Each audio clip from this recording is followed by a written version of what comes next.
Dear Papa Dudut, naranasan nyo na bang problemahin kung paano kayo purihin ng mga tao sa paligid ninyo? Kung paano nila kayo nilagay sa pedestal dahil para sa kanila kayo na ang pinakaangat sa lahat? Ako po ay oo, Papa Dudut. Ako nga pala si Colleen, 30 years old at may kinalaman ito sa aking pamilya. Lalo na sa aking mga magulang na ang taas lagi ng tingin sa akin. Alam niyo ba kung ano yung sinasabi na Golden Child Syndrome? Yun yung tingin sa iyo ng iyong mga magulang na exceptional ka sa lahat ng bagay. Kumbaga'y perpekto ka sa paningin nila dahil hindi sila nakakakita ng mali sa iyo. Lahat ng gusto at pangarap nila para sa iyo ay natupad mo. Isa itong panalo sa mga magulang. Pero sa mga anak na tulad ko ay isa itong parusa, Papa Dudut. Dito iikot ang aking kwento, Papa Dudut at mga kabarangay. At sana sa pagbabahagi ko ng aking kwento ay may matutunan hindi lamang ang mga anak kundi pati na rin ang mga magulang. Lalo na sana ang mga magulang. Dalawa lang kaming magkapatid sa pamilya, ako ang bunso habang ang kuya Nilo ko naman ang panganay.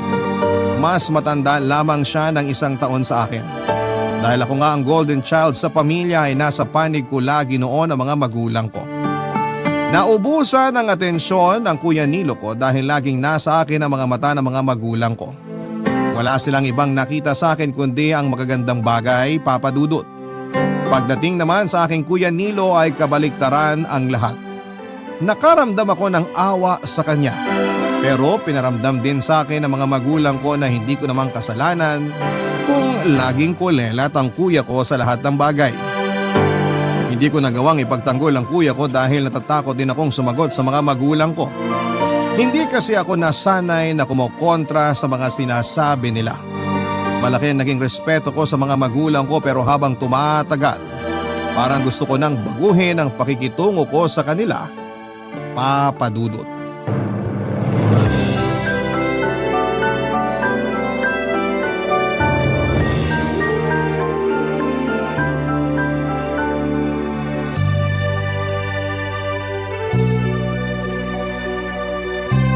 Colleen, pakiabot mo naman yung kanin sa tatay mo.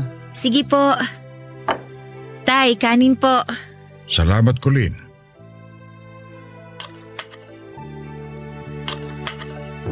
Oh, sino pang gusto ng kanin sa inyo? Kuya Nilo, kanin pa? Huwag mo nang bigyan ng kanin ng kuya mo. Hirap na nga maglakad yan, bigat ng tiyan eh.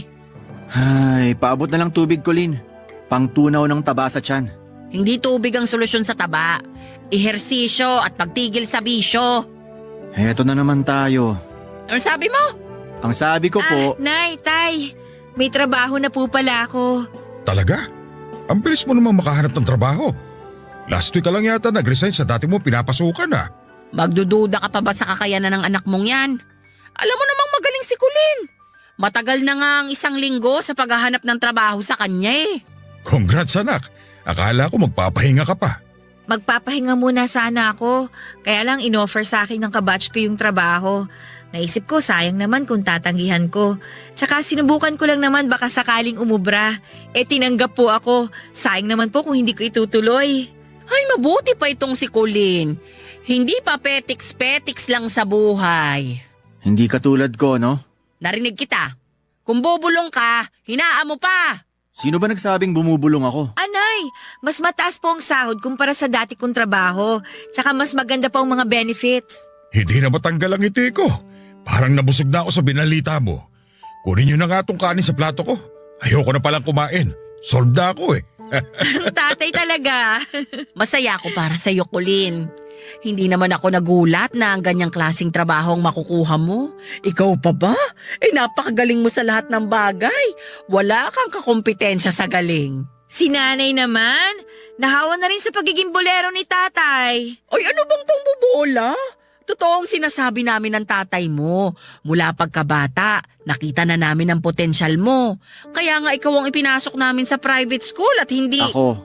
Tama naman ang desisyon namin ng tatay mo, di ba Nilo? Ni hindi mo nga tinapos ang kolehiyo. Mabuti na lang at una pa lang pinakita mo nang wala kaming mapapala sa'yo. Nay! Oy, bakit? Wala naman akong sinasabing masama ah. Masaya pa nga ako dahil isa lang ang kinailangan naming patapusin ng pag-aaral.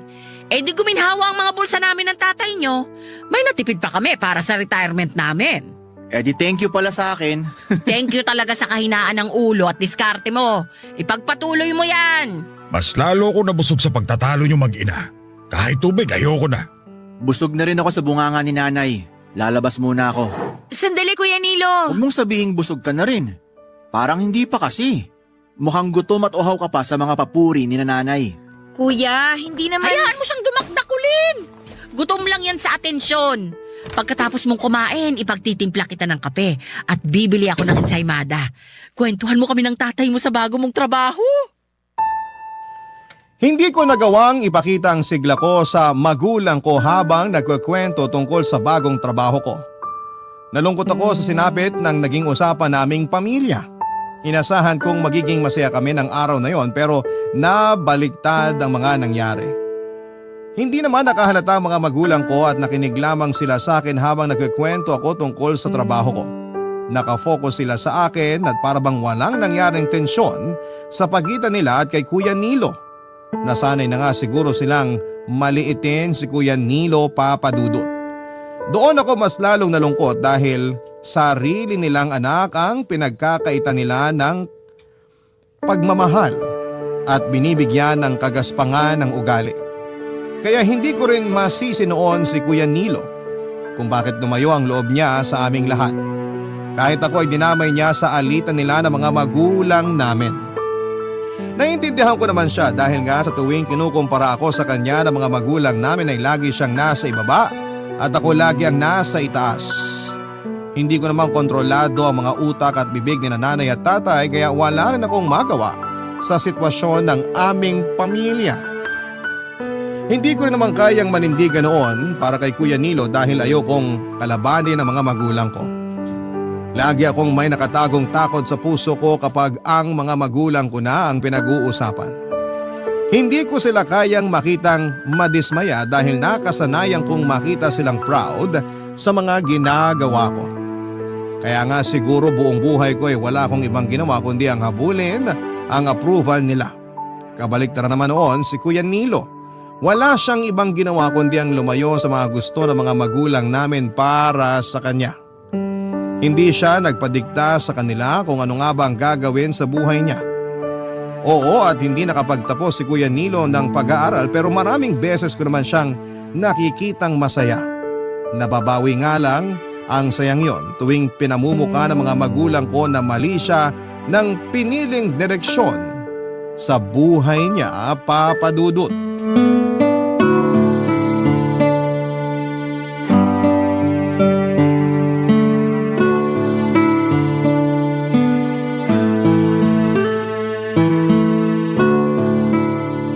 Parang ang hina mo kumain ngayon, Kulin ah. Hindi ka ba nasarapan sa niluto ko? Masarap po ang luto niyo, Nay. Ay parang hindi naman. Kung hindi mo gustong niluto ko ngayon, ayos lang naman. May gusto ka bang ipaluto sa akin? Longganisa, bangus, hotdog. Nay, hindi niyo na po kailangan mag-abala. Masarap po ang niluto ninyo. Eh bakit nga hindi mo ginagalaw masyadong nasa plato mo? Parang napipilitan ka lang. Hindi po, Tay. Konti lang po sanang kakainin ko ngayon. O bakit naman? Lalabas po kasi kami ni Miguel mamaya. Nag-aaya siyang kumain sa labas tapos manonood po kami ng sine. Ay, si Engineer Miguel. Bagay talaga kayo ng nobyo mong yun. Pareho kayong may tinapos sa pag-aaral. Maganda pa ang mga trabaho ninyo. Kailan pa siya nakabalik? Kala ko nasa Singapore pa siya. Last week lang po kaya lang hindi kami nakapagkita kaagad pagdating niya kasi may dinner po sila ng family niya. Buti pa si Miguel ano. Laging inuuna ang pamilya. Parang si Kulin. Sana lahat ng anak katulad nilang dalawa. Kung kailan ganado na ako sa pagkain tsaka naman may biglang magpaparinig. Kung marunong ka lang sana gumaya kay Kulin, hindi ka na dapat pinaparinggan ngayon. Pwede naman pigilan na pagpaparinig. Hindi naman kasi kailangan yan. Eh di wag kang makinig sa mga parinig namin. Simple lang. Madali lang unawain kahit hindi ka pa nakapagtapos ng pag-aaral. Ayan na naman. Padalawin mo naman si Miguel dito, Colin. Gusto ko siyang ipagluto ng paborito niyang tokwat baboy. Dadamihan ko ang taba, pakisabi. Ang tagal na rin nung huli ko siyang nakita eh. Mabuti pa yung ibang tao pinagluluto. Nagpaparinig ka ba, Nilo? Huwag nyo na lang din pakinggan ang mga parinig ko. Ba't talagang… Anay, makakarating po kay Miguel yung sinabi ninyo. Ako na pong bahala. Sana talaga lahat makahanap ng matinong karelasyon. Ikaw ba, Nilo? Kamusta yung nobya mong si… Ano nga ba pangalan nun? Si… Lovely po. Oo. Kamusta siya? Matagal na siyang di pumupunta rito 4 na buwan ng buntis. Binuntis mo? Meron pa bang iba? Hoy Nilo, hindi ganyan ang tamang pagsagot. Ako nga po ang nakabuntis. Palamunin ka na nga rito sa bahay. Talagang magdadagdag ka pa ng isa. Huwag kayong mag-alala. Ako lang palalamunin nyo, hindi siya kasali. Paano hindi kasali? Nabuntis mo nga. Hindi naman niya pinapaako sa akin yung bata eh. Sa kanya na lang daw. Hindi niya ako inuobligang magsustento o maging tatay dun sa bata. Matalino pala si Lovely no? Akala ko talaga tulad mong walang utak. Alam niyang wala siyang mapapala sa'yo. Tama yan. Ayoko rin naman ng obligasyon. Palamunin nyo na nga ako rito, di ba? Kulin anak, Ano po yun, Nay? salamat at lumaki kang may utak ha. Hindi ka tulad ng iba riyan. O siya, tapusin mo na yung kinakain mo para makapag-prepare ka pa para sa date niyo ni Miguel.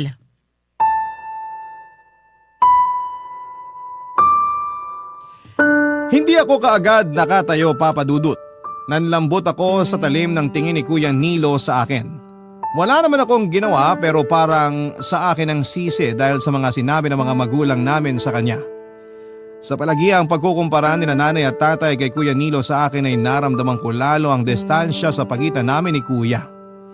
Noong mga bata pa kami, malapit naman kami sa isa't isa, kaya lang ay noong nagsimulang mapansin ng mga magulang ko ang katamaran ni Kuya Nilo sa pag-aaral ay doon na nagbago ang lahat. Napansin nilang hindi ganong kagaling sa eskwelahan si Kuya Nilo, samantalang ako naman noon ang laging nangunguna sa klase. Kaya yun na ang naging paraan nila para laging ikumpara si Kuya Nilo sa akin. Nung una ay hindi naman yon masyadong nakaapekto sa kanya, Papa Dudut. Kaya lang noong inaraw-araw ng mga magulang namin ang pangaral sa kanya at pagkukumpara sa aming dalawa, ay doon na nagbago ang lahat.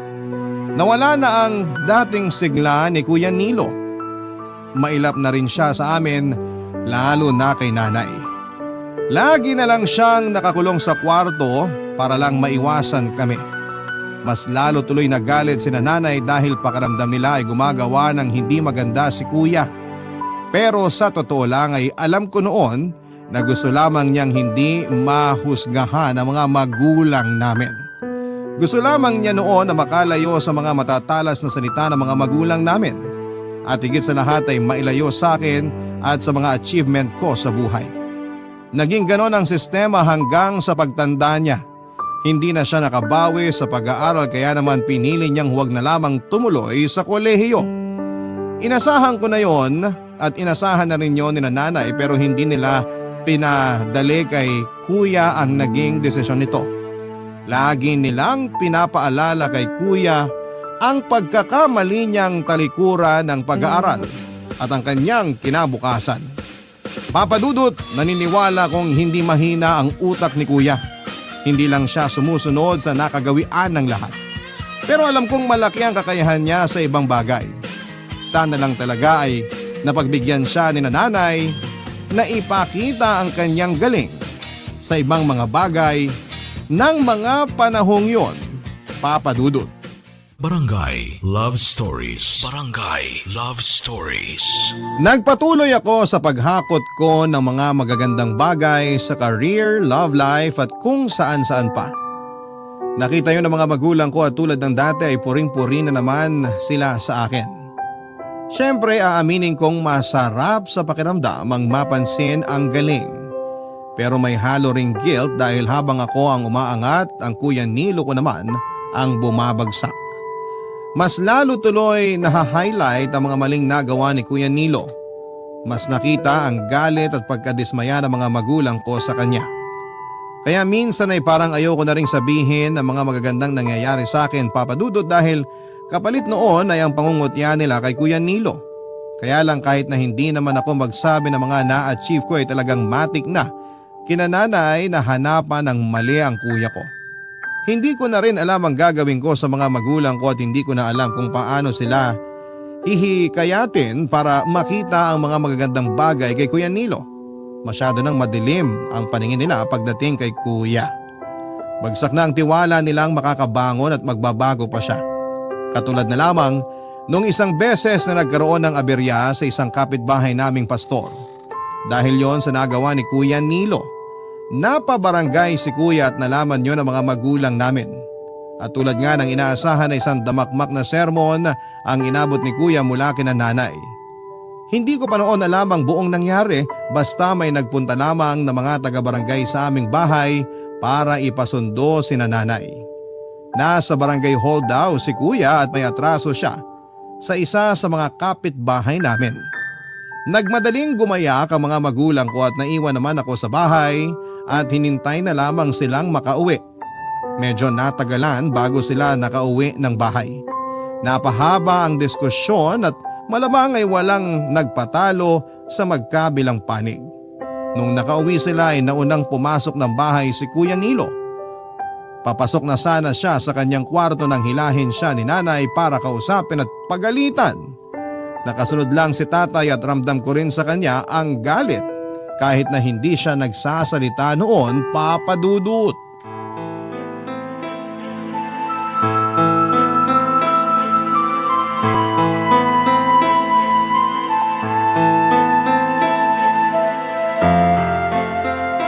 Hoy Nilo! Nakakahiya ka talaga! Nakakahiya! Akala ko sanay na ako sa patapon mong buhay. Pero meron ka pa palang ibabagsak. Hindi nyo kasi maiintindihan yung nangyari eh. Ano bang hindi namin naintindihan? Ninakaw mo yung aso ni Pastor! Niligtas ko lang yung aso, Nay. Sa iba yung aso. Hindi. Pero kinuha mo, hindi ba? Kasi sinasaktan ni Pastor yung aso. Kinuha mo, di ba? Oo! Eh di magnanakaw ka! Huwag po kayong magsigawan, nakakahiya sa mga kapitbahay. Kung meron mang dapat mahiya rito, yung kapatid mong magnanakaw! Hindi ko inangkin yung aso. Tinakas ko lang dahil sinasaktan ng pastor na yon. Wala ba kayong natitirang awa sa mga sarili nyo? Ikaw nga hindi naawa sa amin ng tatay mo! Kami pang sinisigawan ni Pastor dahil sa ginawa mo! Pinagmukha mo kaming masamang magulang dahil hindi ka raw namin napalaki ng tama! Sa parte na yon, tama naman siya. Ginawa namin lahat para maituwid ang buhay mo, Nilo.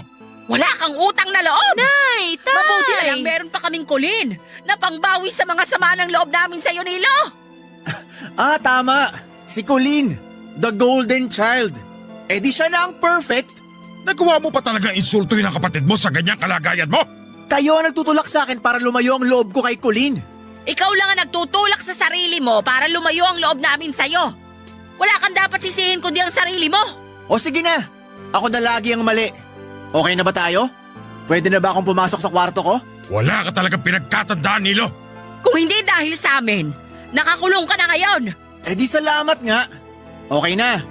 Pwede na ba akong pumasok sa kwarto ko? Sa inaasta mo, mas lalo lang kami nawawalan ng gana sa'yo. Bahala ka magbayad ng danyos kay Pastor. Eh di ako na. Wala naman ako sinabing akuin yung ipababayad sa pastor na yon. Ang lakas ng loob mong magsabi ng ganyan? Eh wala kang ang trabaho? Parang nakakalimutan mong pinapalamon ka pa rin namin hanggang ngayon ah. Isang buwan pa lang ako nawalan ng trabaho. Kung makapagsumbat kayo sa pagpapalamon sa akin. Halos buong sahod ko napupunta sa inyo dati. Tapos ngayon… Bakit pinagmamalaki mo pa talagang kakarampot na sahod mo?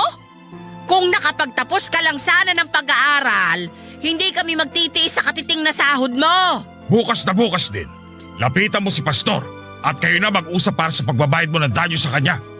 Hindi na kami makikialam dahil nakakapagod ka na. Kung di ka makapagbayad, magpakulong ka na lang. Pero huwag kang lalapit sa amin para piyansahan ka ha. Kuya Nilo, may ipon pa naman ako. Hayaan mo muna ako magbayad para hindi na lumala yung gulo. Hindi na. Baka magkaroon din ako ng utang na loob sa'yo. Hindi kuya, ayos lang sa akin. Bukas ng umaga samahan mo ako, mag-withdraw ko bago ko pumasok sa trabaho. Ako nang bahala sa'yo. Tignan mo na, Nilo. Mabuti na lang at may kapatid kang matino. Huwag mo nang masyadong itaas ang pride mo. Ako ang nagsimula ng problemang to. Ako rin ang tatapos. Salamat sa offer, Colleen. Pero hindi na ako tatanggap kahit kailan ng tulong mula sa isa man sa inyo. Padabog na pumasok ng kanyang kwarto si Kuya Nilo, Papa Dudut. Habang kami naman ang mga magulang ko ay natahimik na lamang sa isang sulok. Wala ni isa man sa amin ang nakuhang magsalita dahil sa huling mga sinabi ni Kuya Nilo. Nang mahimasmasan kami sa mga nangyari ay nagpaalam ang mga magulang ko para pumasok na rin ang kanilang kwarto. Narinig ko pa silang nagtatalong mag-asawa dahil sa nangyari kay Kuya. Habang ako naman ay naiwan sa salang mag-isa. Napaupo na lamang ako sa may sofa at saka pilit na iniintindi ang sitwasyon naming pamilya. Lalo na si Kuya. Habang ginagawa yon ay hindi ko naiwasang alalahanin ang kabataan naming magkapatid. Na mga panahong maayos at payak pa ang lahat. Nang mga panahong inosente pa kaming dalawa sa mga madidilim na sulok ng aming pamilya. Tulad ng nabanggit ko sa inyo noong una ay close talaga kaming magkapatid. Wala akong ibang naging kalaro, si Kuya Nilo lang. Inalagaan niya ako at inalalayan sa mga nambubuli sa akin noon dahil nga lagi lamang akong nasa bahay at hindi marunong makisama sa ibang bata. Tuwing kaarawan ko ay laging may regalo si Kuya para sa akin noon. Iniipon niya ang baon niya sa araw-araw para may ipambili ng kahit na anong mumurahing laruan at cupcake.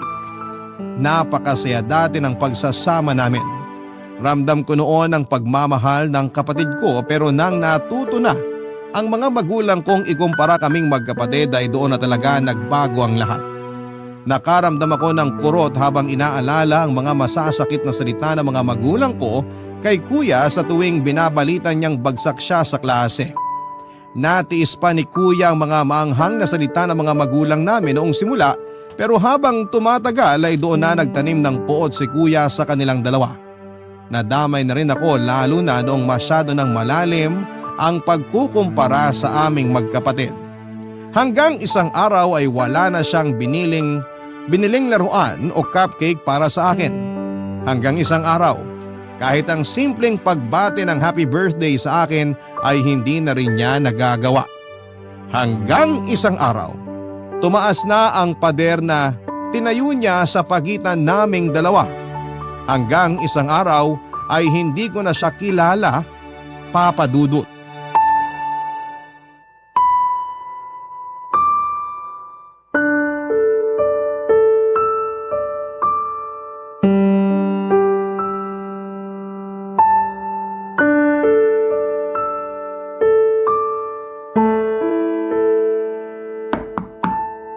Kuya Nilo, pwede ka bang makausap?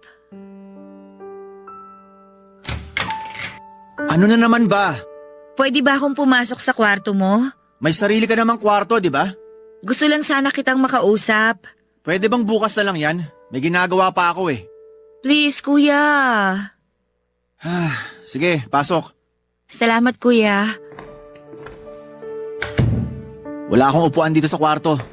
Diyan ka sa sahig kung gusto mo. At pakidalian kung ano man ang sasabihin mo. Ito pala yung itsura ng kwarto mo, kuya. Maaliwalas naman pala. Pasensya na kung mali ang inaasahan mo ha. Next time huwag ka mag-alala. Guguluhin ko at dudumihan para makapasa naman ako sa expectations mo.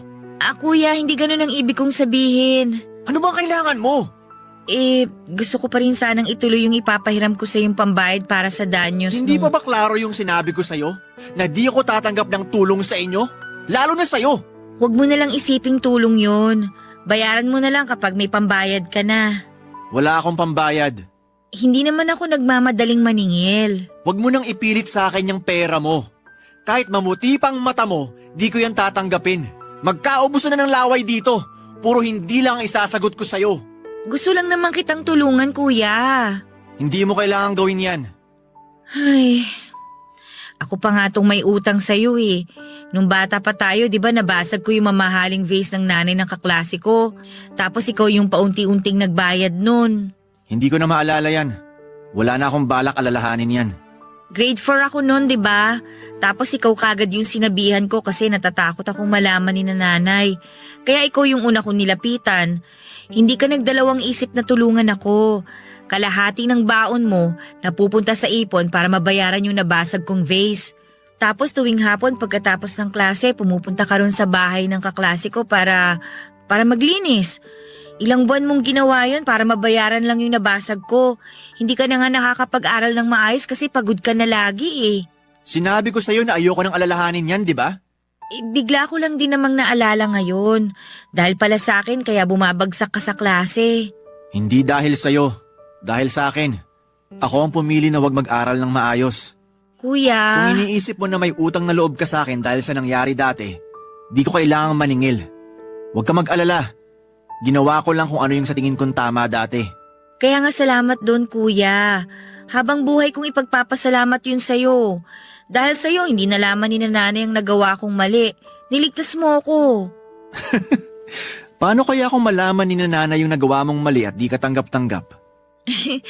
Naku, baka pagtawanan na lang namin ni nanay yung tungkol dun sa nabasag kong vase. Bayad na yung kasalanan ko ron dahil sa'yo. Hindi naman yun ang sinasabi kong maling ginawa mo. Ha? Anong ibig mong sabihin? Alam mo kung anong ibig kong sabihin. Good night. Napatulala ako ng ilang segundo sa malaman na mga sinabi ni Kuya Nilo sa akin. Naghintay pa ako na dugtungan niya yon pero nagtungo na siya sa pintuan ng kwarto niya at binuksan. Hudyat na kailangan ko nang lumabas ng kwarto niya, Papa Dudut.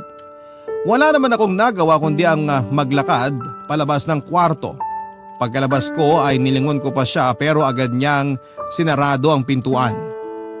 May gusto pa sana akong sabihin at tanungin pero dahil sinarado na niya ang pagkakataon na gawin yon ay wala akong nagawa kundi ang lumakad palayo sa kanyang kwarto. Binala ko pang pumasok na rin sa kwarto dahil late na at kailangan ko nang matulog.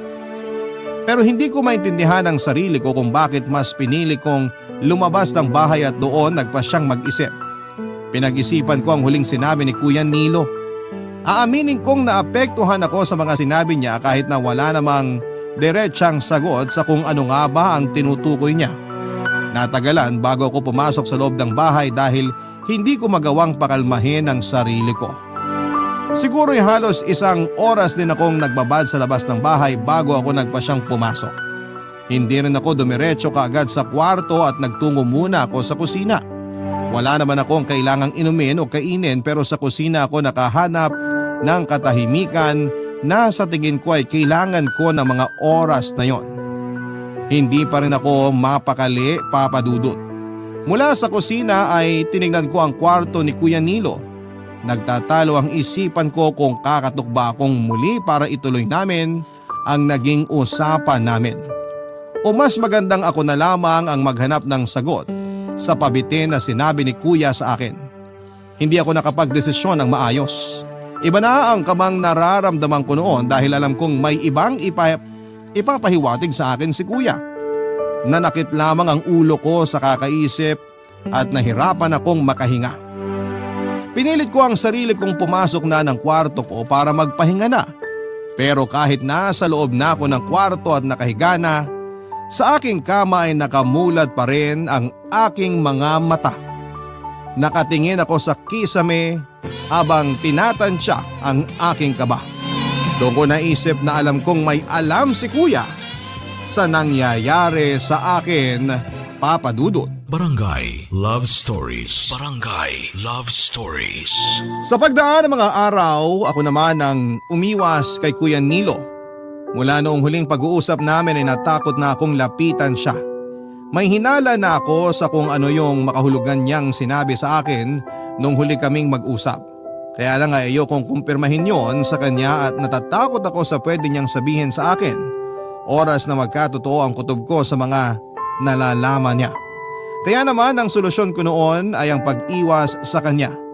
Nagkabaliktad tuloy kami ng sitwasyon. Dati siyang madalas na umiiwas sa akin. Tapos sa isang iglap ako naman yung natatakot na makaharap siya. Lagi kaming magkasabay na pamilya sa pagkain kahit meron kaming problema sa isa't isa. Pero naghanap ako ng mga dahilan para lamang makaiwas na makaharap siya sa hapagkainan.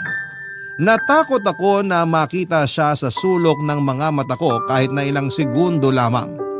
Para kung isang dagang nagtatago sa isang pusa.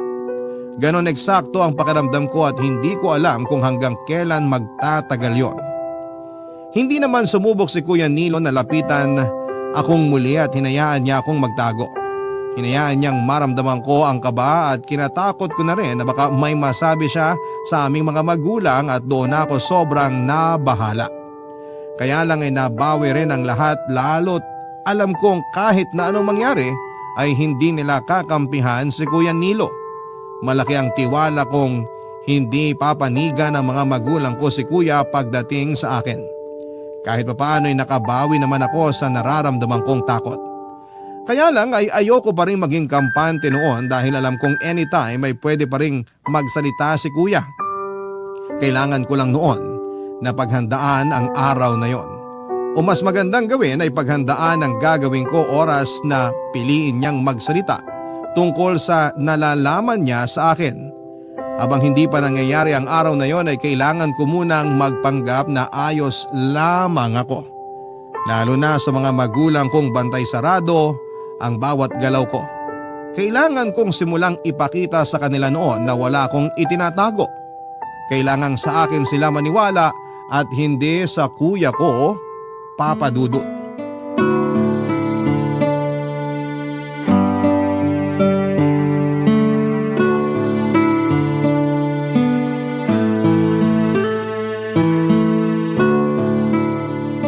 Bakit parang hindi ka interesado sa niluto ko, Colleen?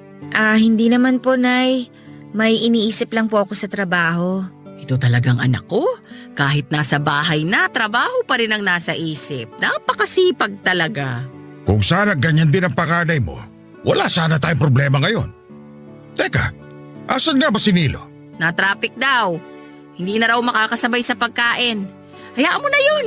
Matanda na siya. Hindi na kailangang alalahanin pa. Maganda rin na hindi natin makasabay. Masyadong mabigat kasama si Nilo. Parang lagi pasan ang lahat ng problema sa mundo. Ewan ko pa sa anak mong yun. Change topic na po tayo para hindi na kayo ma-stress. Ay oo, bigla akong naalala. Kanina pala nakasalubong ko si Mariel. Yung kabatch mo nung college. Opo. Kumusta po siya? Wala na po akong balita sa kanya kahit sa Facebook. Tinatanong ka. Sabi ko hindi na kita nakikita. Po? Bakit naman po ganun ang sinabi ninyo? Mukhang napariwara na sa buhay si Mariel. Pagkakita nga sa akin, imbis na kumustahin, nagtatanong kung may extra raw ba akong pera. Umuutang sa inyo? Hindi nga utang Gusto lang humingi. Akala ko nung una nagbibiro pero seryoso pala. Binigyan niyo po ba? Aba syempre hindi. Kasalanan ko ba kung hindi niya pinagigi ang buhay niya?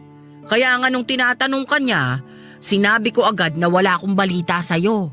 Baka hingang ka pa ng pera, mahirap na. Halata naman po yung pagsisinungaling ninyo. Ayos na yon para maramdaman niyang ayokong lumapit siya sa'yo. Baka mahawa ka pa niya ng kamalasan sa buhay Makasali lang sa usapan niyo mag-ina ha. Maski ako, may nakasalubong pero kaklase naman ni Nilo no elementary. Si Marcos.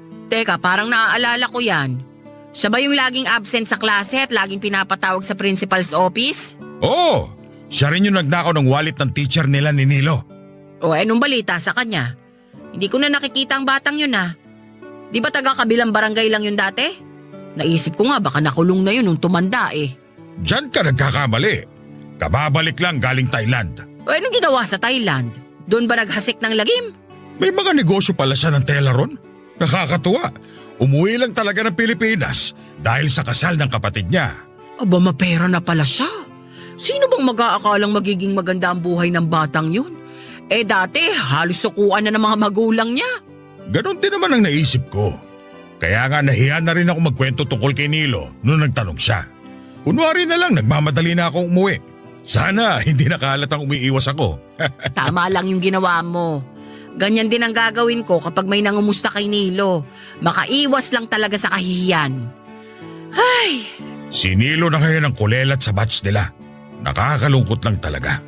Mabuti na lang at may pangbawi tayo sa usapan. Mabuti na lang at andyan si Colleen para mailigtas tayo sa kahihiyan. Hindi ba, Colleen? Colleen, ayos ka lang? Parang namumutla ka, anak. Nahihilo ka ba? Masama ang pakiramdam? Ayos lang po. Ituloy niyo lang po yung Ay! Buntis si Colleen! Magkakapo na tayo! Nanlaki ang mga mata ko sa narinig kong sinabi ng mga magulang ko kasunod ng pagsusuka ko. Bigla akong kinabahan dahil parang meron na ang kumpirmasyon sa nangyayari sa akin noong mga nakaraan. 2 buwan na rin kasi akong na-delay sa aking dalaw. Bukod pa doon ay meron akong kakaibang nararamdaman sa aking katawan na hindi ko maipaliwanag. Yun ang unang beses na naramdaman ko yon, Papa Dudut, at ni hindi dumampi sa isipan ko noon na baka buntis ako. Mas naisip ko pa na dahil yon sa madalas kong pagpupuyat, sa kabundok na stress na inaabot ko sa trabaho, at sa kakaisip sa mga sinabi ni Kuya Nilo. Kaya lang nang naduwal na ako sa lababo at sinabi ni Kuya na buntis ako, ay doon na ako natakot. Doon na nagkaroon ng kasagutan ng mga napapansin kong pagbabago sa katawan ko. Napailing na lamang ako at hindi makalapit muli sa lamesa. Habang naririnig ko ang masayang usapan ng mga magulang ko sa hinala nilang buntis nga ako. Nakaisip na sila ng mga pangalan ng magiging apo nila. Nakaisip na rin sila kung saang ospital ako dadalhin sa araw na manganganak na ako. Nagtalo na rin sila kung mas maganda bang panganay ang babae o lalaki. Mas lalo akong nahilo at nasuka sa mga narinig ko sa kanila. Nagpaalam ako para pumunta ng CR, hindi para linisin ang bibig ko kundi para magtago sa mga naririnig ko sa mga magulang ko. Hindi ko kinatuwa ang usapan nila. Mas lalong hindi ako natuwa sa nangyari sa akin. Napaupo na lamang ako sa sahig ng banyo habang pilit na inaabot ang gripo para buksan yon. Nang mabuksan ko ang gripo at nakontento ako sa ingay na dulot ng tubig na lumalabas doon, ay saka ako umiyak. Iniyak ko ng todo ang nararamdaman kong pagkabigla at takot. Alam kong sapat ang ingay ng tubig sa gripo para mapagtakpan ang ingay ng pag-iyak ko. Hindi naman nakahalata ang mga magulang ko at natagalan din bago ako nakatayo mula sa pagkakasalampak ko sa sahig. Nang makabawi ako ng lakas, ay naghilamos ako mula sa naipong tubig sa timba at saka ako lumabas ng banyo na parang walang nangyari. Nakangiti akong sinalubong ng nanay ko at inassure akong ayos lang ang pakiramdam ko. Alam niyang normal yon dahil nangyari na yon sa kanya noong ipinagbuntis niya kami ni Kuya.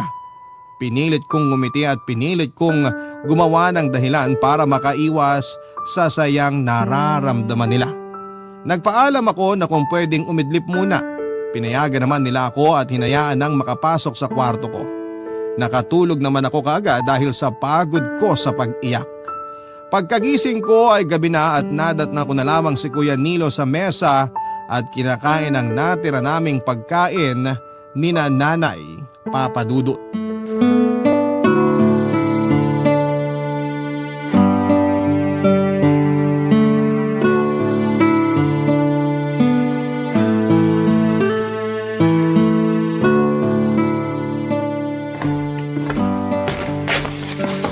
Nasaan si nanay? Umalis. Saan daw nagpunta? Namili ng mga prutas. Para saan? Para sa pinagbubuntis mo. Hindi pa naman sigurado. Sigurado na yan. Kung makapag-desisyon ka, kala mo naman nandito ka kanina. Narinig ko yung mga kwento nila mag-asawa bago umalis. Parang andito na rin ako kanina. Hanggat walang kumpirmasyon sa doktor, hindi kayo pwede mag-decide kung anong nilalaman ng tiyan ko.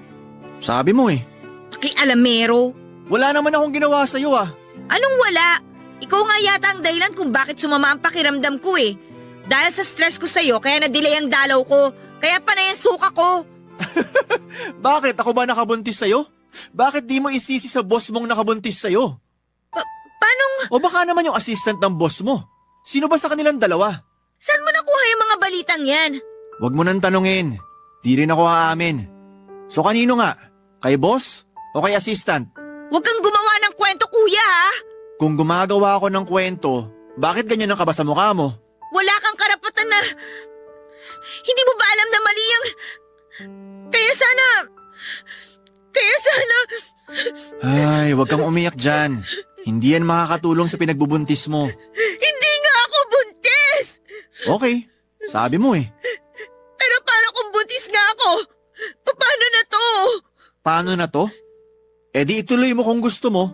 Kung ayaw mo, e di palaglag mo. Pero paano sina... Paano si nanay? Hanggang ngayon ba nag-aalala ka pa rin sa sasabihin nila? Buhay mo yan. Nagawa mo naman ang maging mabuting anak sa kanila for 30 years. Ano ba naman yung isang beses ka lang matitisod? Paano si Miguel? Ayan ang wala akong maisasagot sa'yo. Kung bakit naman kasi sa ibang lalaki ka nagpabuntis at hindi sa sarili mong boyfriend? Ipaako mo na lang sa kanya. Di naman siguro makakahalata yun. Galingan mo na lang. Matagal nang walang nangyayari sa amin. Yun lang. Kanino mo ngayon pwedeng ibintang yung dinadala mo? Ibintang mo na lang kaya ron kay Pastor para makaganti naman ako sa kanya. Hindi ka man lang ba magtatanong kung bakit walang nangyayari sa amin ni Miguel? Kung bakit sa ibang lalaki ako nakabuo? Ikaw na lang ang magsabi sa akin. Ikaw nakaisip eh. Hindi mo ba ako huhusgahan? Sa kalagayan ko, may karapatan pa ba akong manghusga? Ipangako mong hindi to makakarating kina nanay ha? Wala akong karapatan na pangunahan ka sa balitang yan kina nanay. Kalagayan mo yan. Ikaw ang unang magsasabi sa kanila kapag kaya mo na. Kuya, Dalian mo magsalita, baka bumalik na si nanay. nymphomaniac ako kuya. Ha? Hindi ko makontrol yung sex drive ko. Kung sino-sinong lalaki ang nakakaano ko. Basta kahit sinong malapit, kahit sinong maabutan ko, lalo tuwing nai-stress ako. Bakit hindi lang kay Miguel? Kasi hindi na niya ako kaya. Kaya nga kumuha siya ng trabaho sa malayo para makaiwas sa akin. Yun yung solusyon niya dahil hindi na nga niya ako mapigilan. Hindi ba niya alam na delikadong ginawa niyang yun? Delikado rin naman ako sa sarili ko Naiintindihan ko siya kung bakit. Bakit di ka nag-ingat? Paano ka na niyan? Paano na si nanay? Ikaw na nga ang problemado, nagawa mo pang isipin si nanay. Ayoko madismaya sila sa akin, kuya. Ay, lalabas muna ako. Teka, saan ka pupunta? Bibili ng pregnancy test. Hintayin mo ako, babalik ako.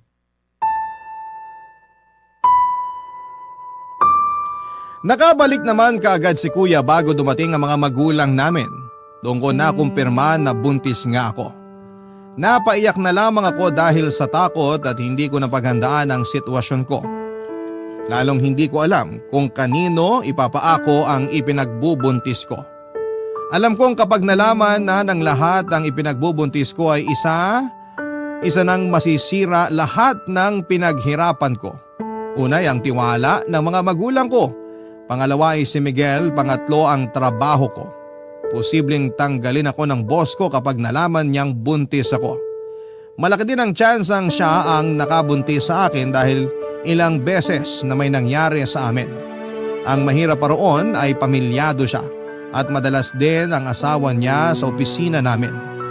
Kung ang nakabuntis naman sa akin ay ang assistant niya ay mahirap din ang sitwasyon dahil may karelasyon ito sa ibang bansa at balak na nilang magpakasal pagbalik nito sa Pilipinas.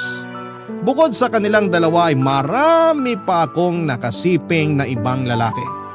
Pero malakas ang pakiramdam ko na sa boss ko o sa assistant niya ang dinadala ko dahil sila lang naman ang nakailang ulit sa akin.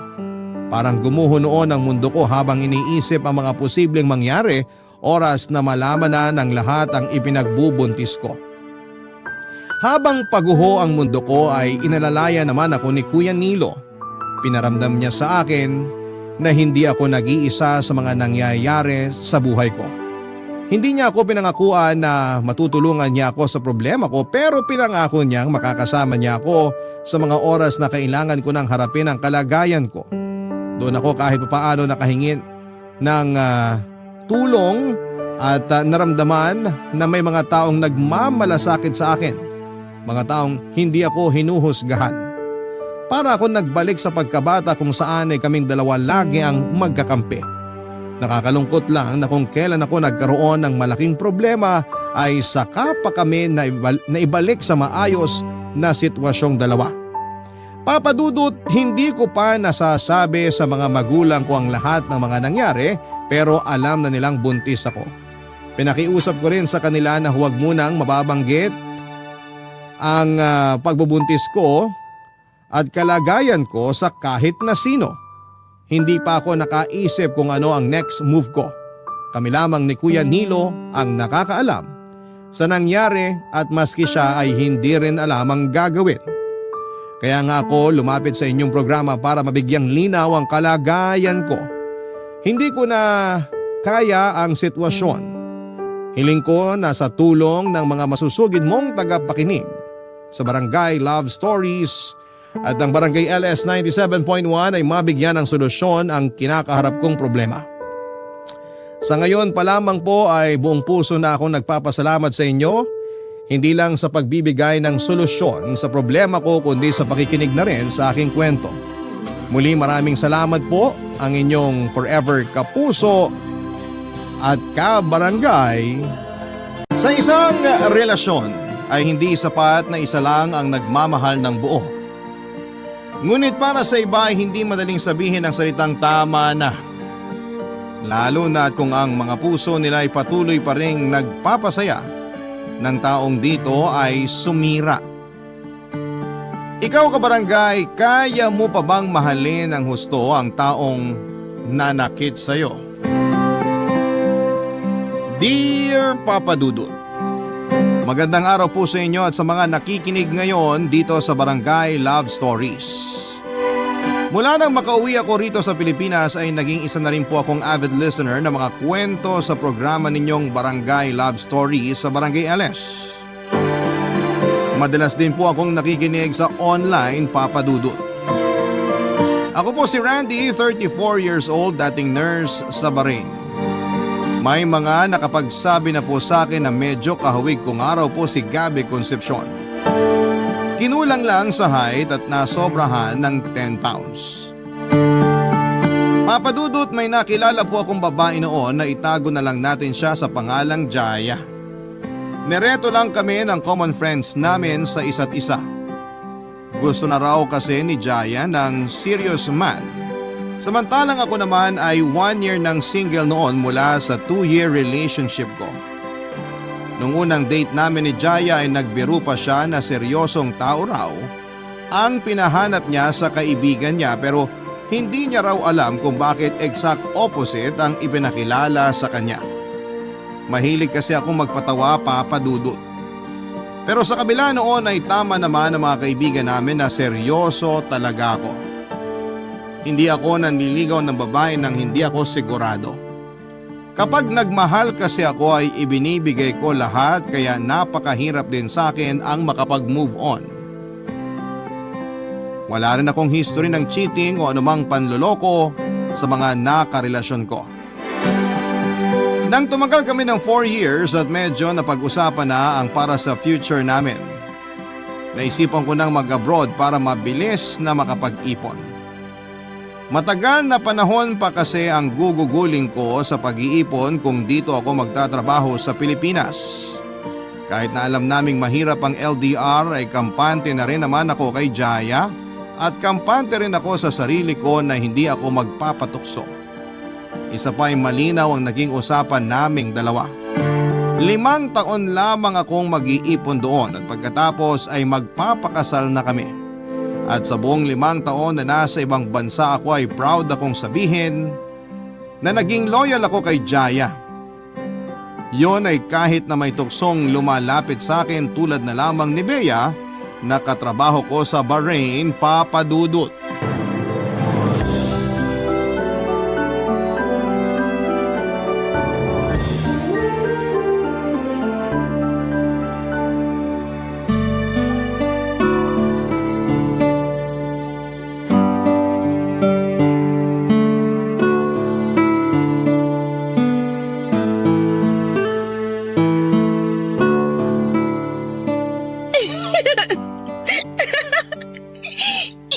Randy, nakakatawa ka. Dapat maging komedyante ka na lang eh. Siguro ang dami mo nang napasagot na babae kasi kalug ka. Nako, anong marami? 3 pa lang nagiging girlfriend ko. 2 years yung pinakamaikli ko naging relasyon. Talaga? Di nga. Binibiro mo naman ako eh. Aray. Oh, bakit? Ano nangyari? Parang may lumagutok sa likod ko eh. Sign of aging na yan.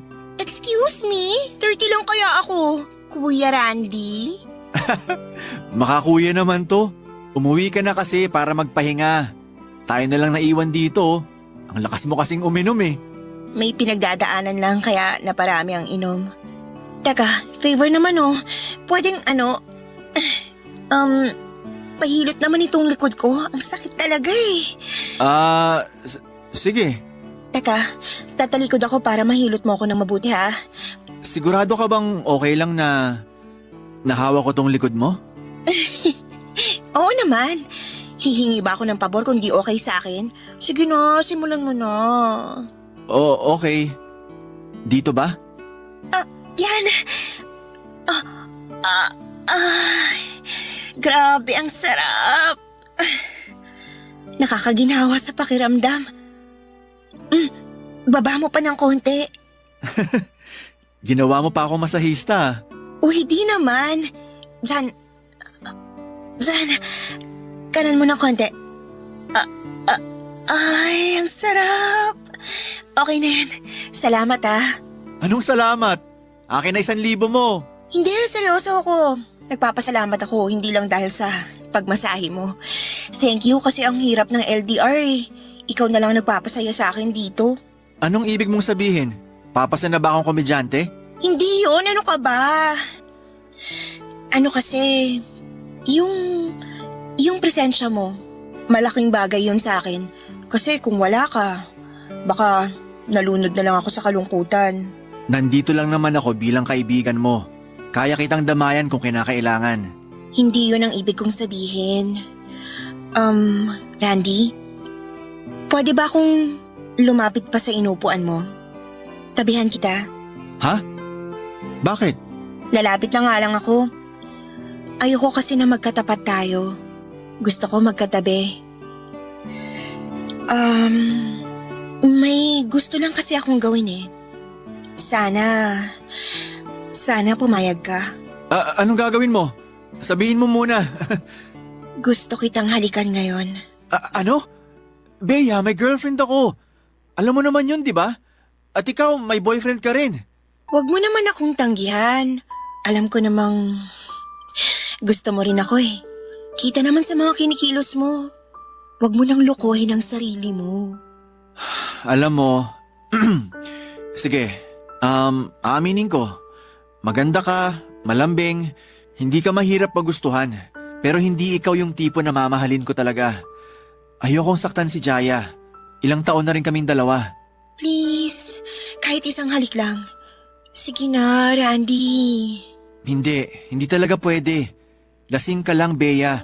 Kaya ka nagkakaganyan. Damot mo naman, para isang halik lang eh.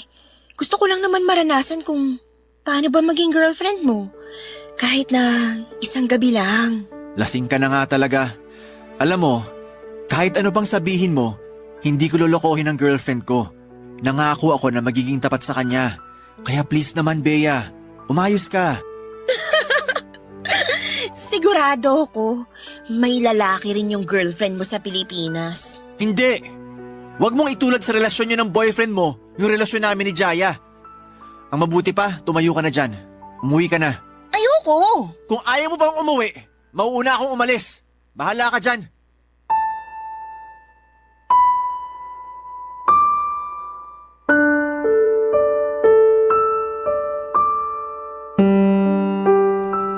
Sa hindi ko may paliwanag na dahilan ay tumatak sa akin ang mga sinabi ni Bea kahit naiinis ako sa ginawa niya. Nang mga sandaling yon kasi ay may nararamdaman na akong iba kay Jaya, Papa Dudut. Dahil sa sinabi ni Bea ay parang nagising ako sa katotohanan na may posibilidad ngang mangyari yon. Napansin ko kasing may nagbago na kay Jaya. Hindi na siya tulad ng dati na sabik sa pakikipag-usap sa akin at hindi makahintay na matapos ang trabaho ko. Papa Dudut, tunog mababaw. Pero dahil nga LDR kami ay hindi ko maiwasang mag-isip ng kung ano-ano.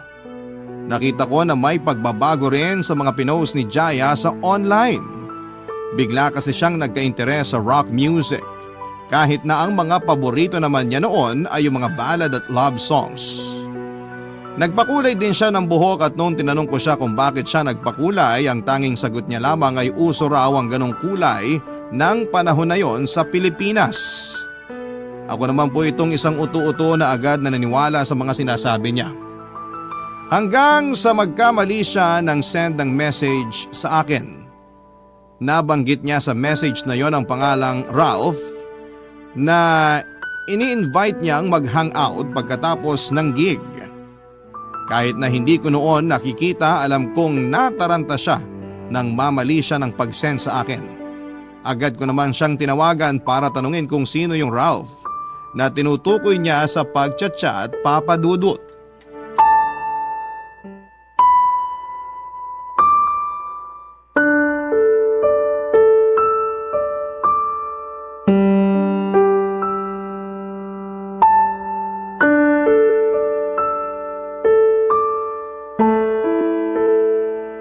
Buti naman sinagot mo tong pag-video call ko sa'yo. Nabasa ko yung message na aksidente mong nasend sa akin. Sino ba yung Ralph na yon? Wala yun. Bahista lang yun ang gusto kong banda. Bakit kailangan mo pang ayain mag-hangout? Tsaka sino ba yung mga makakasama mo mamaya? Ano ka ba? Mga kaibigan ko lang yung makakasama ko. Ikaw kung ano-ano na naman yung iniisip mo dyan. Sino nga kasi yung Ralph? Hindi mo sinasagot yung tanong ko eh. Bakit kailangan pa siyang imbitahin? Wala nga. Huwag kang paranoid. Huwag maging paranoid. Alam mo naman siguro kung gaano ko kalayo sa'yo, di ba? Tapos may iimbitahan kang lalaki para mag-hangout. Huwag ka na nga mag-isip ng kung ano dyan. Pinaimbita lang yun sa akin ng kaibigan ko. Pinaimbita, pero parang ang close na close nyo kung makapag-chat ka. Tsaka, bakit naka full makeup ka? Bakit? Masama na ba ngayon kung naka-makeup ako? Kasi hindi ikaw yan eh. At paano mo malalaman kung sino talaga ako? Huwag mong ibahin yung usapan. Sino yung Ralph na yon? At parang iniiwasan mong pag-usapan, ha? Wala nga! Paulit-ulit ka naman eh. Babe naman! 4 na taon na ako dito sa Bahrain. Ni minsan hindi kita niloko. Tandaan mo yan. Pinagbibintangan mo ba ako na niloloko kita? Ipinapaalala ko lang. Kasi pakiramdam ko madalas nakakalimutan mo na may boyfriend ka. Napaka-OA mo naman. OA na pala magpaka-boyfriend ngayon? Sa tono mo kasi parang inaakusahan mo ako na nanloloko. Alam ko limitasyon ko sa lahat ng bagay, kaya hindi mo ako kailangang paalalahanan. Sana nga. Kasi kapag ginawa mo yon, wala akong laban eh. Ang layo-layo ko. Pwede ba? Tigilan mo na yung pag-iisip niyan. Mag-hangout lang kami ng mga kaibigan ko. Yun lang yon. Sana nga. Dahil kapag may ginawa kang kalokohan, alam mo na kung ano mangyayari. Kung may tiwala ka sa akin, hindi ka mag-iisip ng ganyan. Tulad mo, nalulungkot din naman ako na malayo tayo sa isa't isa. May tiwala ako sa'yo, alam mo yan. Pero sana wag mong sirain yun para lang sa kung sinong lalaki. Lagi mong tatandaan kung gaano na tayo katagal. Kasi ako, aminado may tukso pero pilit kong nilalayuan para sa'yo. Maniwala ka man sa hindi, ganun din yung ginagawa ko. Kaya please lang, wag mo kong akusahan ng bagay na di ko naman ginagawa. Nagpaalala lang ako, babe. Kaya sana di ka makalimot. Sana, pagbalik ko, ako pa rin. Ikaw pa rin naman talaga eh. Ikaw lang kasi nag-iisip ng kung ano-ano dyan. Hindi mo naman ako masisisi. Ang layo ko sa'yo. Hindi kita mababantayan dyan. Hindi mo naman ako kailangang bantayan. Kaya ko na sarili ko. Maliban na lang kung wala ka talagang tiwala sa akin. Hindi ganun yun eh. Ayoko lang talaga na may umaaligid na lalaki sa'yo. Pwedeng ikaw wala ka namang balak na patulan sila. Pero sila, hindi tayo sigurado. Baka kulitin ka pa. At sa tingin mo, basta na lang ako papayag na kulitin ako? Ay, sabi ko nga sa'yo, kaya ko na sarili ko. Ay, sige na. Ibaba mo na. Mukhang paalis ka na eh. Oo, paalis na talaga ako. Sinagot ko lang tong tawag mo para linawin yung nangyari kanina. Sige na ha, ingat ka dyan. Bye! Ang totoo, Papa Dudut, kaya ako galit na galit ng mga panahong yon ay dahil takot na ako. 8 years na kami noon ni Jaya at 4 years pa na LDR. Nalampasan namin lahat ng yon kaya hindi ko maisip na mawawala pa siya sa akin. Matapos lahat ng pinagdaanan namin at mga sakripisyo ko. Para akong praning na nagbabantay ng mga social media accounts niya. Nag-check na mga nagla-like at nilalike niya at kinokomentan niya sa IG. Sa awa ng Diyos ay hindi ko na siya ulit nahuli na may kinakausap na lalaki sa online. Pero nang umuwi akong muli sa Pilipinas ay doon ko na napatunayan na parang ang daming nangyari sa loob ng 1 taon mula ng huling uwi ko. Ang laki ng pinagbago ni Jaya. Kahit noong unang yakap niya sa akin, pagdating ko ay ramdam kong hindi na yon kasing higpit pa. Nung huli kaming magkita, Papa Dudut. Para bang hindi na siya ganon kasabik na makita ako. Kapag magkasama at nagde-date kami ay ramdam ko noon na parang nagpapanggap na lamang siya na masaya. Pero ang totoo ay gustong-gusto na niyang matapos yon. Nang mga panahong yon, Papa Dudut, ay maraming tumatakbo sa isipan ko. Pero hindi ko naman siya magawang kumprontahin.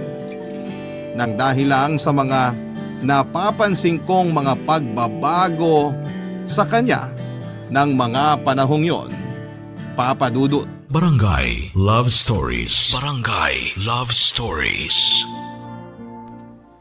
Papa Dudut, makalipas ang 3 linggo mula noong umuwi ako ng Pilipinas para magbakasyon, ay nangyari na nga yung pinaka-kinakatakutan ko. Hindi ko akalaing magkakatotoo yung sinasabi noon ni Bea na baka may ibang lalaki na si Jaya. Halos sumabog ang dibdib ko sa galit nang mahuli ko ang girlfriend ko. Hindi ko akalain na kahit nasa Manila na ako noon at ilang kilometro na lamang ang layo namin sa isa't isa ay kinailangan ko pa rin i-stalk ang social media account niya para malaman kung saan siya madalas pumupunta. Marami siyang hindi sinasabi sa akin noon, Papa Dudut, kaya hindi rin sumagi sa isipan ko na maaaring may relasyon na nga sila ng Ralph na yon. Dahil hindi rin naman sikat yung banda ng lalaking yon at kung saan saang pipitsuging bar lamang tumutugtog ay nahirapan din akong hanapin kung saan sila may gig. Hindi ko rin kasi alam kung tuwing kailan tumutugtog yung banda ng lalaki. Sa totoo lang ay wala sana akong pake, pero dahil mukhang may ugnayan na sila ni Jaya ay unti-unti na akong nag-imbestiga. Hanggang sa isang gabi, natsyempohan ko nga ang banda nila sa isang bar at yun na nga, Papa Dudut, nakita ko doon si Jaya. Dahil maraming tao at kay Ralph lang siya palaging nakatingin noon ay hindi niya ako napansin.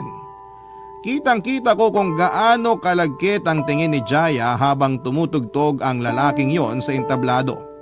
Pero wala nang masasakit pa sa nakita ko sa kalsada habang nakapark ang sasakyan ni Ralph.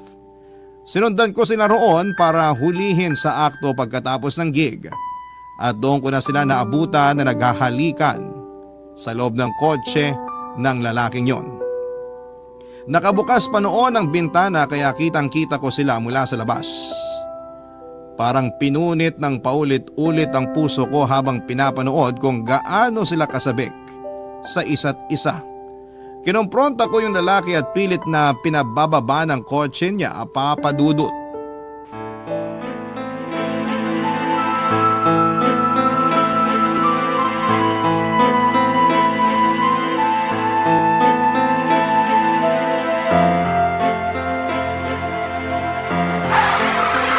Hoy! Umalik ka rito! Takot ka ba? Bakit ka umalis? Duwag! Randy, tama na! Nakaalis na si Ralph! Hayop ka! Napakawalang hiya mo! Randy, tama na sabi! Pinagtitinginan na tayo ng mga tao! Yun bang ibagpapalit mo sa akin? Yung duwag na yun? Di na kayo nahiya sa kababuyan nyo! Sa pampublikong lugar nyo pa naisipang maghalikan! Babe, please naman, wag dito! Wag kang mag-eskandalo rito! Talaga? Huwag ako mag-eskandalo? Wag dito, please! Ilugar mo naman yung galit mo! Ang galing mo rin no? Pag yung lampungan nyo, pwede, kahit saan. Pero yung galit ko, kailangan kong ilugar. Ewan ko sa'yo! Basta wag tayo rito mag-usap! Ikaw pa talaga may ganang magalit? Parang di ka man lang nag-guilty sa ginawa mo Bakit? Matagal mo na bang ginagawa to? Sa nakita ko parang sarap na sarap ka pa nga habang nakikipaghalikan ka sa kanya Ano? Hinanahan ka ba? Ano, Jaya? Hindi ka na makasagot?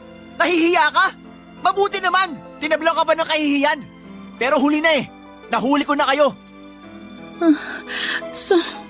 Sorry. Sorry? Yan lang masasabi mo? 8 taon! 8 taon na yung relasyon natin. Tapos ngayon ka ba nagloko? May usapan tayo! Ano ba bang gusto mong sabihin ko? Na mahal ko siya? At ayoko na sa'yo? Ano? Anong sinabi mo? I'm sorry. Hindi. Nadala ka lang ng emosyon mo. Hindi mo siya mahal. Sorry. Pero totoo yun. Mahal ko na siya. Mahal ko na si Ralph. Hindi totoo yan, Jaya. Hindi ako naniniwala. 8 taon na tayo eh. Mas matibay yung 8 taon na yun, di ba? Hindi mo ba lubos na kilala yung lalaking yun? Randy, hindi ko ginustong malaman mo kung anong meron kami sa ganitong paraan. Pero baka mas mabuting maghiwalay na tayo. Kung itutuloy pa natin to, hindi na rin magiging tulad ng dati. Hindi eh. Tinawag mo pa akong babe kanina, di ba? Wala nang patutunguhan to. Kaya mas mabuti kung maghiwalay na lang tayo. Seryoso ka ba? Seryoso kayo magpapalit mo ako? Tatapusin mo na lang ng ganon para sa isang patabong lalaki? Hindi pa tapon si Ralph. Mahal niya yung ginagawa niya. At yun yung nagustuhan ko sa kanya. Kaya ba mahal mo na agad siya? Ha? Hindi ako naniniwala. Natukso ka lang na patulan yung lalaking yun kasi malayo ako sa'yo. Babe naman, baka nabibigla ka lang. Baka nalilito ka lang ngayon kasi ang tagal nating LDR, di ba? Naiintindihan ko naman yun eh. Matatanggap ko naman yun kung natukso ka lang. Sorry, pero yun na talaga yun. Mahal ko na si Ralph. Mas mahal ko na siya kaysa sa'yo. Babe, please. Please. Huwag naman ganito. Huwag mo kayo magpalit sa kanya. Ako yung tunay na nagmamahal sa'yo. Baka pwede pa natin pag-usapan to. Hindi na, Randy. Hindi na to kayang pag-usapan. Tapusin na lang natin to. Ganun na nga ang nangyari, Papa Dudut. Ako na ang niloko, ako pa ang nanuyo. Alam ko naman sa sarili ko noon na isang malaking katangahan ang ginawa kong yon. Nagpakababa ako para kay Jaya, para sa pagmamahal ko sa kanya. Sa tagal na kasi ng relasyon namin, sa halip na mabawasan ay mas lalo ko pa siyang minahal. Para makaiwas sa gulo at kahihiyan ay sinolo ko na lamang ang panlolokong ginawa sa akin ni Jaya. Maliban sa aming tatlo, yung mga tao lang na nakakita sa amin ang nakakaalam ng totoong nangyari. Halos 2 linggo kong sinuyo si Jaya, Papa Dudut. Nanligaw ulit ako sa kanya dahil nahiya rin si Jaya sa panlolokong ginawa niya ay wala rin siyang ibang sinabihan tungkol sa nangyaring iskandalo. Pero sa tingin ko, medyo natauhan din si Jaya dahil doon. Alam kong hindi niya rin nakalain na iiwan siya sa ere ng Ralph na yon. Lumipas nga ang 2 linggo matapos ko silang mahuli at meron na lamang akong ilang araw na natitira bago ako muling magbalik sa Bahrain. Naramdaman kong bumalik na ang loob ni Jaya sa akin. Kaya hindi na rin ako nagpatumpik-tumpik pa. Ng mga panahong yon, Papa Dudut.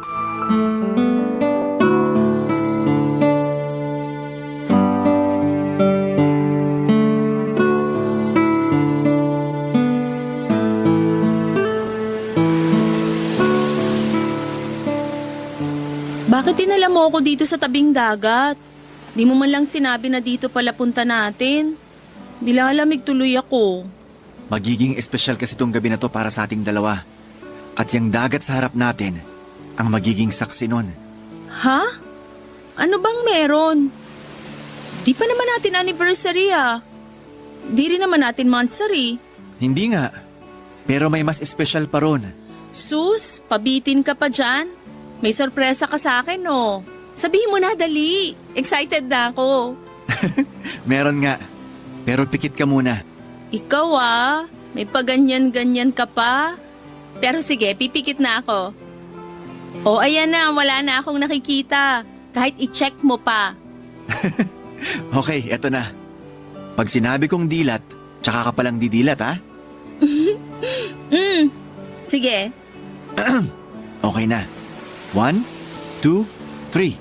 Dilat. Ano yan? Kabibe? Puro ka talaga kalokohan. Kaya mo pala ako dinala dito Mamumulot lang yata tayo ng mga shell eh. Kung mamumulot tayo ng shell, kanina pa sana natin ginawa. Buksan mo kaya muna. Buksan? Bakit may laman sa loob? Dami mong pakulo Eto na, bubuksan ko na. Sing-sing? Ang ganda nito! Parang ikaw. Teka, advance gift mo ba to para sa anniversary natin? Pero, bakit sing-sing? Babe, bago ko to gawin, hiningi ko na yung basbas ng mga magulang mo. Maayos ako nagpaalam sa kanila at pumayag naman sila na gawin ko to. Babe, Babe, will you marry me?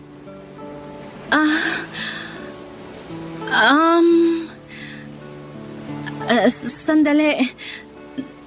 Nahihilo ko. Babe, okay ka lang ba? Nahihilo nga, di ba? Tatanong mo pa kung okay ako. Sorry. Teka, pasok muna tayo dito sa kubo. Kapit ka lang sa akin. Aalalayan kita.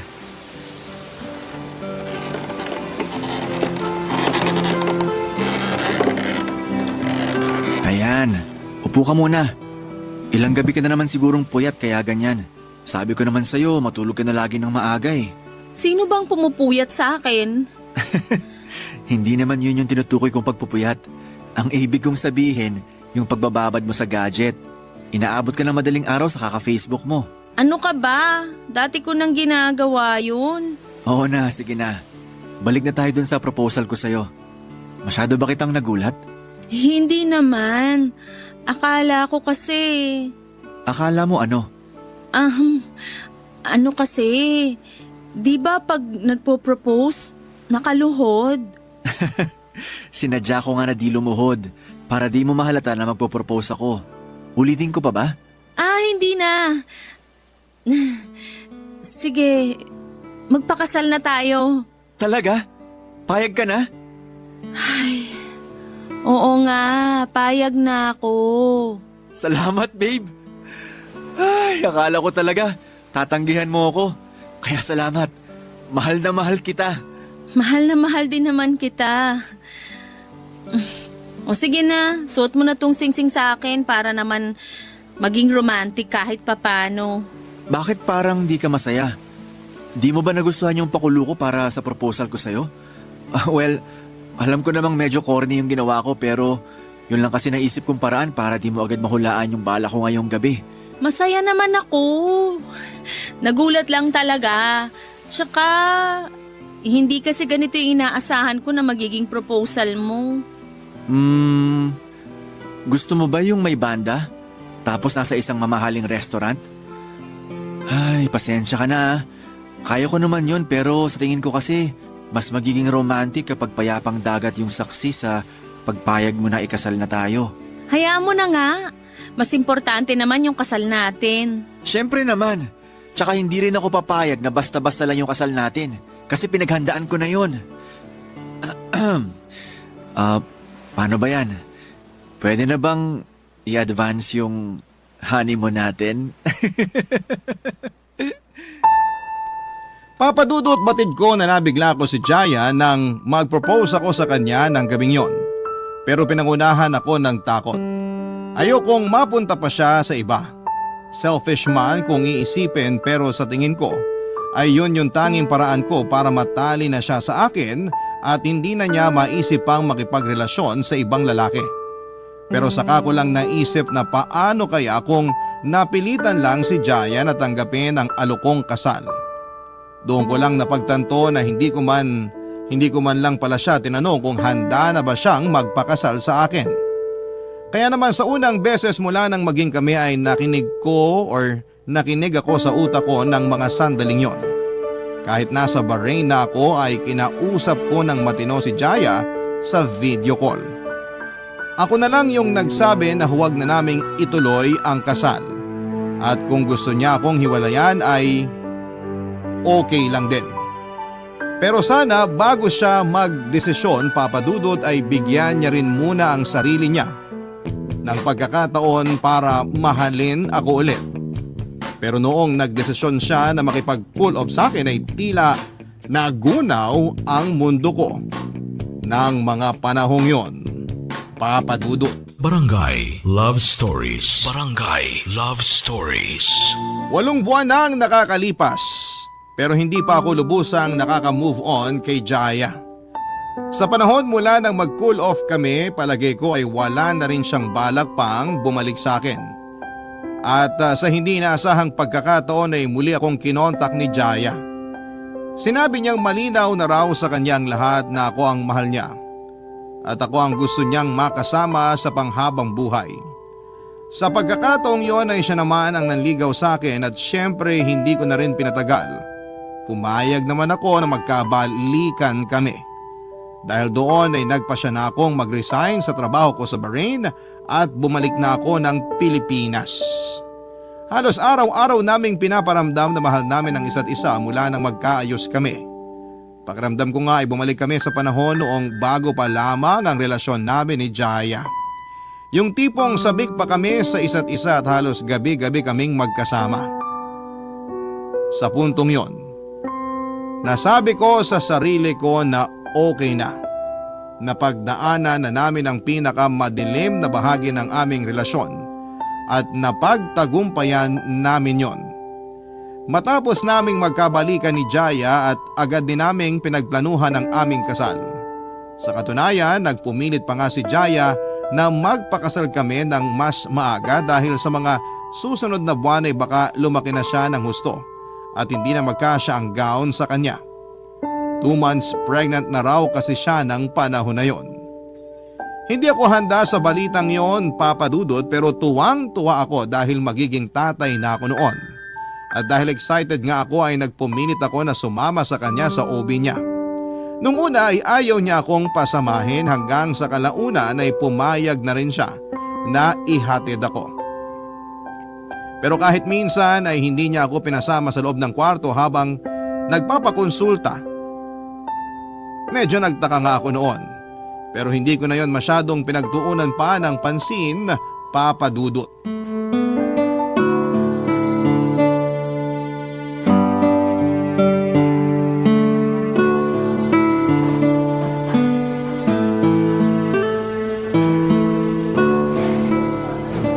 Babe, kumusta?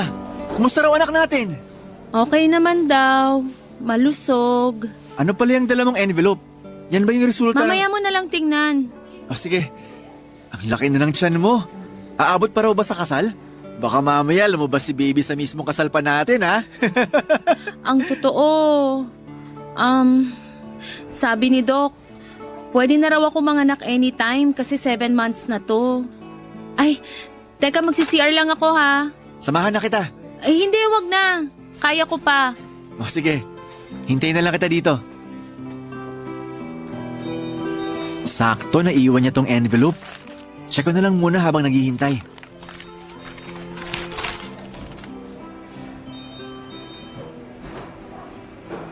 Teka, bakit 9 months yung nakalagay dito?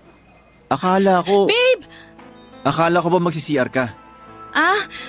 Mamaya na lang pala pag uwi. Mamaya na lang ba talaga? O may naiwan ka na hindi ko dapat makita? Kaya ngayon nagmamadali kang bumalik. Anong sinasabi mo? Halika na, umuwi na lang tayo. Sagutin mo muna yung itatanong ko sa'yo. Bakit ka nagsinungaling? Sabi mo 7 months ka palang nabuntis. Ang sabi dito sa papel, 9 months na pala. Kaya naman pala ganyan nakalaki yung tiyan mo. Kasi anumang oras pwede ka nang manganak.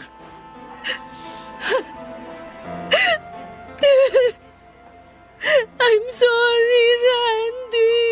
Ayan ka na naman eh. Idadaan mo na naman sa sorry. Sagutin mo kasi naguguluhan ako. Bakit 9 months ka nang buntis? 7 buwan pa lang ako dito sa Pilipinas, Jaya. Kaya ngayon pa lang aminin mo na kung sinong ama niyan. Si Ralph. Si Ralph ang ama nitong dinadala ko. Pero tinakasan niya ako. Iniwan niya ako. Ayaw niya akong panindigan. Hindi siya naniwala na siya yung ama nitong bata. Kaya ipapakargo mo sa akin yung bata? Sira ulo ka pala eh. Niloko mo na nga ako. Pinagmukha mo pa akong tanga. Patawarin mo ako sa nagawa ko. Hindi ko na mahal si Raz. Yung nangyari sa amin, isang malaking pagkakamali lang yun. Ngayon malinaw na sa akin na ikaw talaga yung mahal ko. Kaya please naman patawarin mo na ako. Nagmamakawa ako sa'yo. Please. Please. Tanggapin mo kami lang, anak ko. Hindi. Matuto ka ngayon na panindigan niyang ginawa mo. Please. Akala ko mahal mo ako. Diba ikakasal pa tayo? Sana. Ikakasal pa sana. Kung hindi ko nalaman na hindi akong ama niyan. Pero buti nga eh. Nalaman ko na rin agad. Kasi mas lalong masakit kung nagsasama na tayo bilang mag-asawa tapos tsaka ko palang malalaman na nagbunga yung pakikipaglandian mo sa Ralph na yon. Sorry na! Please naman bigyan mo pa ako kahit isang pagkakataon pa. Hindi na. Alam mo, mabuting tao naman ako. Pero abusado ka. Sobra ka, Jaya. Kaya ngayon, bahala ka na. Kahit na hirap ako, Papa Dudut, ay nagmatigas ako. Matapos kong ihatid si Jaya sa kanila ay hindi na ako muli pang nagpakita sa kanya. Kahit noong nanganak siya ay nilabanan ko yung kagustuhan kong puntahan siya para kumustahin. Pati na rin ang batang ipinagbuntis niya na akala ko'y sa akin. Masyadong masakit para sa akin na malamang yung batang kinakasabikan kong makita ay hindi ko naman pala anak, kundi anak niya sa ibang lalaki. Mahabang panahon niya akong niloko at marami rin yung pagkakataon na pwede niyang sabihin sa akin ang katotohanan pero itinago pa niya. Kaya pala ayaw niya akong papasukin sa loob ng clinic tuwing check-up niya, yun pala ang kadahilanan. Ayaw niyang mabuko siya sa kasinungalingan niya. Hanggang sa isang araw ay nakatanggap ako ng nakakabahalang tawag mula sa kanila. Agad akong pinapunta ng magulang ni Jaya dahil 3 araw na raw siyang hindi lumalabas ng kwarto. Hindi na rin daw kumakain at hindi rin inaalagaan ang anak niya. Kahit na hiyang-hiya ang kanyang ina dahil alam nito ang tungkol sa mga nangyari ay lakas loob itong nagsabi sa akin dahil wala na raw ibang binabanggit si Jaya kundi ang pangalan ko. Nung una ay nagdalawang isip pa ako na puntahan siya dahil iniisip kong baka palabas lamang niya yon para magkausap kami. Sa daming beses na kasi niyang nagsinungaling sa akin, parang ang hirap na niyang paniwalaan. At nang dating ko sa bahay nila ay hindi ko po inaasahan na ganito ang mangyayari, Papa Dudut.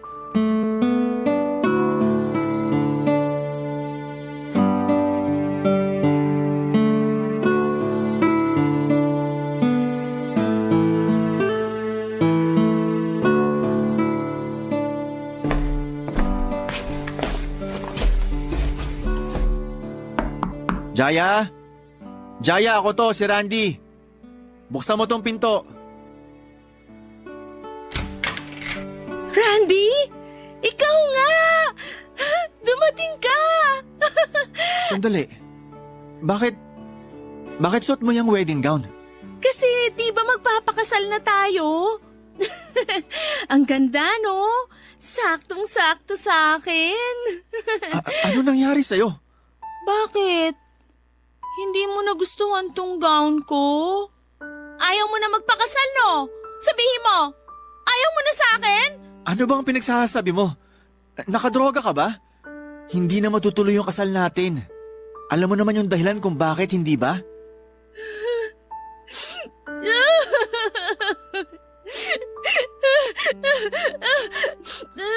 Sabihin mo, baka mo ba rin ako? Ikakasal pa tayo! Ano ba, umayos ka nga? Parang kang ewan dyan. Yung anak mo mukhang pinabayaan mo na sa nanay mo. Ganyan ka ba talaga ka-irresponsable? Pagkatapos mo magloko, dadaanin mo na lang sa pagkukulong sa kwarto para takasan ang mga responsibilidad mo sa anak mo? Hindi mo pwedeng idaan na lang sa ganito lahat. Kailangan mong harapin yung buhay mo sa labas ng kwartong to. Kailangan mong magpakaina sa anak... Ayoko na! Gusto ko nang mamatay! Ayoko na! Ayoko na!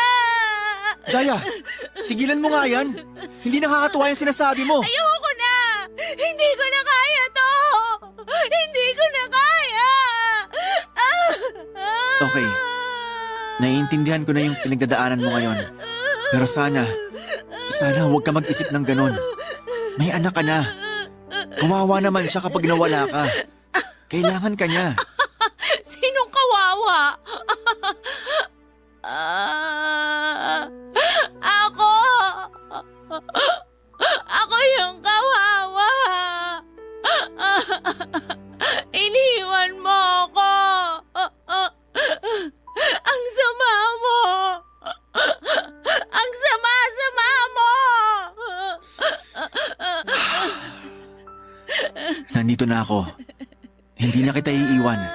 Basta wala kang gagawing masama sa sarili mo, ha? At sa baby mo. Mahal na mahal kita. Mahal na mahal. Patawarin mo na ako. Tana. Oo, patatawarin kita. Pero may kailangan muna tayong gawin, ha? Okay ba sa'yo yon?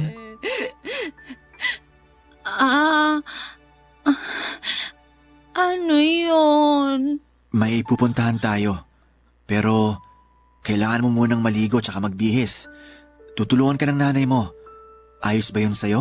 Ayoko, malamig. Ayokong maligo. Okay, sige. Pero magbibihis ka pa rin, ha?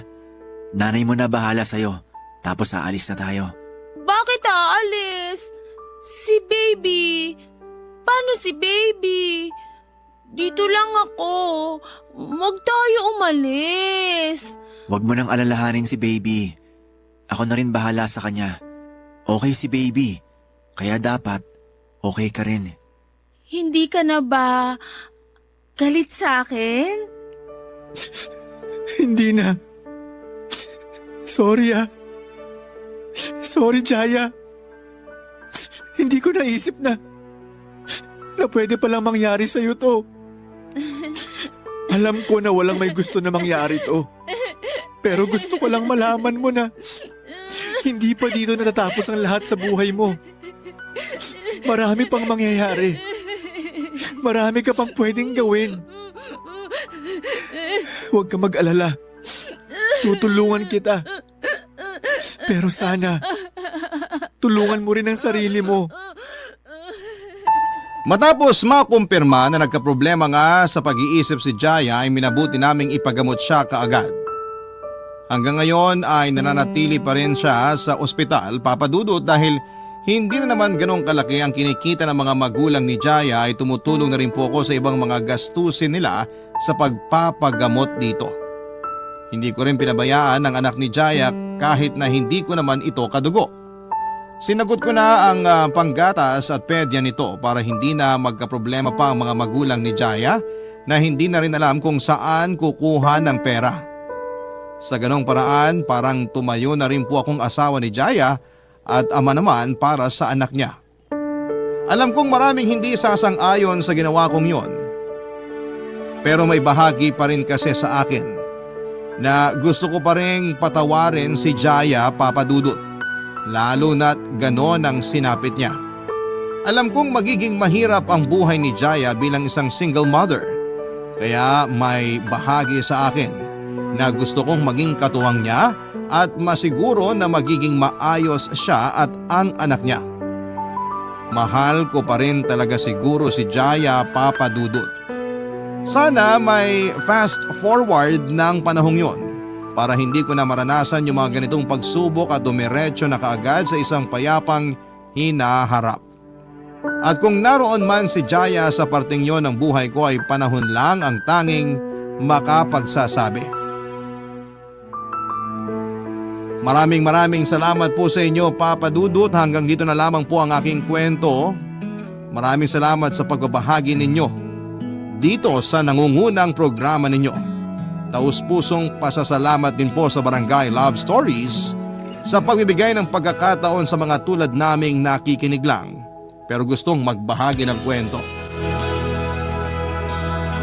God bless and more power sa Barangay Love Stories at sa Barangay LS 97.1 Forever. Ang inyong forever kapuso at kabarangay,